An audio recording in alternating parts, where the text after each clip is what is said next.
Hello everyone and welcome to my YouTube channel. Today we are going to discuss about how to fix enable to join the network on Wi-Fi. For example, if you want to join any Wi-Fi and after that if you enter a password which is correct and after entering the correct password you are unable to join the network. So how you can fix that? For this, what you have to do, you have to simply watch this video completely. So without wasting any time, let's start the video. So first of all, you have to simply close this page. And after that, what you have to do, you have to simply, first of all, make sure that your Wi-Fi router is working correctly. So what you have to do, you have to simply restart your Wi-Fi router. And the next thing you have to do, you have to simply check whether your Wi-Fi is working correctly and it is turned on. And after that, the next thing you have to do is you have to simply open that network and you have to simply go to Wi-Fi settings.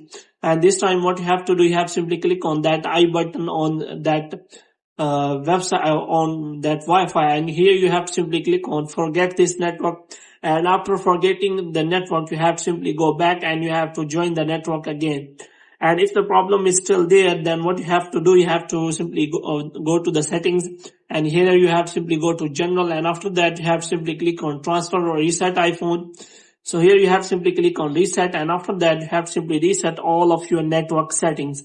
And after resetting all of your network setting, you have to simply go back and check whether your problem has been solved or not. If the problem is still there, then what you have to do, you have to simply go to general, and after that what you have to do, you have to click on transfer or reset iPhone again, and this time you have to simply click on reset all settings. And after resetting all of your settings, you have to simply go back, and this time you have to simply open the Wi-Fi again, and you have to simply open the Wi-Fi settings again. And this time what you have to do, you have to simply click on edit, and after that what you have to do, you have to simply check which of the networks are available on your iPhone. So if you want to